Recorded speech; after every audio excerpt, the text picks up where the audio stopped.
हाँ तो भाई कैसे हो। आपका अपना चैनल स्टेनो एवरीडे आपके लिए लेकर आ रहा है 80 की स्पीड की स्टोरी। जो बुक आपकी एग्ज़ाम में चलती है, ऑल इंडिया एग्ज़ाम में इसी बुक से पैटर्न बुलता है। तो मैं आपके लिए बुक लेकर आ रहा हूँ भाई। ये है आशुलिपि खंड 1। मैंने बुक आपकी स्टेट उस पर लगा दी है स्क्रीन पर। इसी बुक से आपको स्टोरी बोलने जा रही है। 80 की स्पीड से आपको स्टोरी बोलेगी। स्टोरी शुरू करने से पहले मैं आपको जो एक्सरसाइज के कठिन शब्द हैं वो आपको दिखाऊंगा। तो पहले आप कठिन शब्द देखना और उन्हें तैयार करना, उसके बाद स्टोरी करना। तो भाई आपको जो मुझे कठिन शब्द लगे वो मैंने लगभग उतार दिए स्टोरी के एक पेज पर। तो आप पहले उनकी प्रैक्टिस करो और उसके बाद स्टोरी करना। तो वीडियो शुरू करने से पहले आपका अपना चैनल स्टेनो एवरीडे चैनल को लाइक और सब्सक्राइब कर दो। तो भाई ये हैं वो शब्द जो मैं लेकर आया हूँ आपकी स्टोरी 1 के। जो मुझे कठिन शब्द लगे मैंने वो उतार दिए। तो आप वीडियो देखकर आराम से इन शब्दों की प्रैक्टिस करना। ये कुछ शब्द ऐसे थे जो मुझे कठिन लगे और मैंने उतार दिए।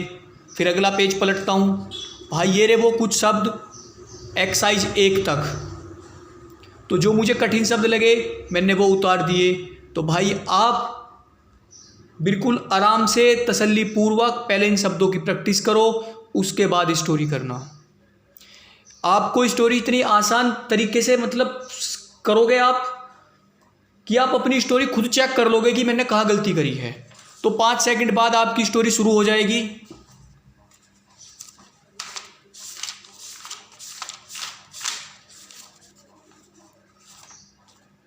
शुरू करते हैं भाई। सभापति महोदय, मैं रक्षा मंत्रालय की मांगों का समर्थन करने के लिए खड़ा हुआ हूँ। वर्तमान घटनाओं से पता चलता है कि संसार का हर देश अपनी सुरक्षा के बारे में चिंतित है और उसके लिए हर प्रयत्न कर रहा है। इस दृष्टि से अन्य देशों की तरह हमारे देश में भी रक्षा मंत्रालय का महत्व है। मुझे इस बात की खुशी है कि जहां अन्य मंत्रालयों की उनके पिछले साल के कामों के बारे में काफ़ी आलोचना हुई है, वहाँ इस मंत्रालय की कम आलोचना हुई है। इससे पता चलता है कि इस मंत्रालय ने पिछले साल अच्छा काम किया है।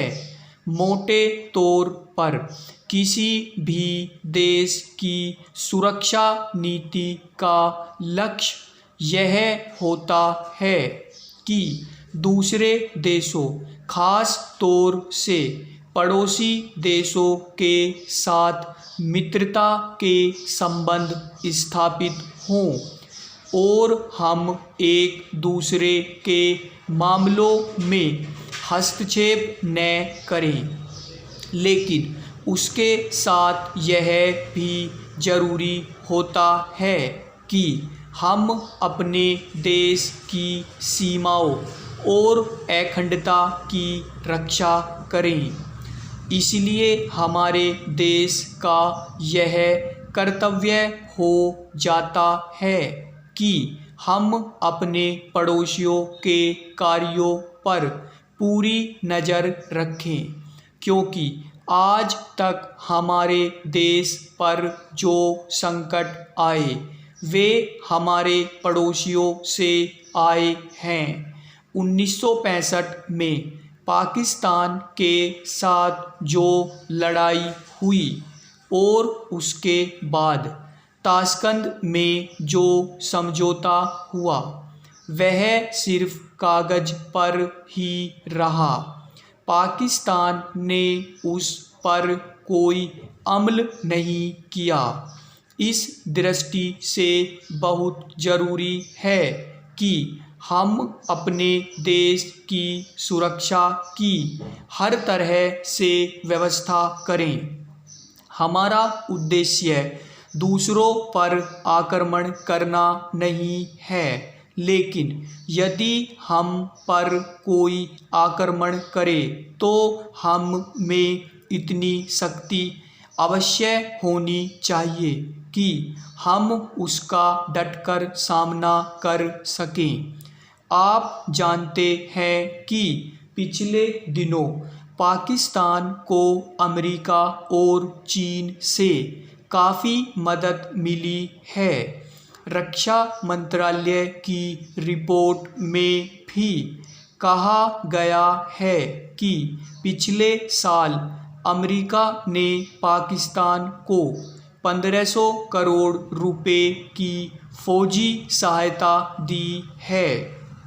आज जहां हम फौजी सामान के लिए अपने कारखानों की मदद से अपनी शक्ति बढ़ाने का प्रयत्न कर रहे हैं, वहां पाकिस्तान संसार के देशों से फौजी सामान खरीद रहा है। अपनी नीति के कारण वह सब देशों से लाभ उठा रहा है। मेरा सुझाव है कि हमको भी अपनी शक्ति बढ़ाने के लिए संसार के अन्य देशों से अधिक फौजी सामान खरीदना चाहिए। आज तिब्बत की सीमा पर चीन की 1.5 लाख फौज खड़ी है। Exercise complete. तो आप अपनी एक्सरसाइज को चेक कर सकते हैं कि आप हिंदी ट्रांसलेट करके अपनी स्टोरी को चेक कर लो अपने तरीके से कि कहाँ गलती हो सकती है। ओके भाई, मिलता हूँ अगली वीडियो में। चैनल को लाइक और सब्सक्राइब कर दो। आपका अपना चैनल स्टेनो एवरीडे।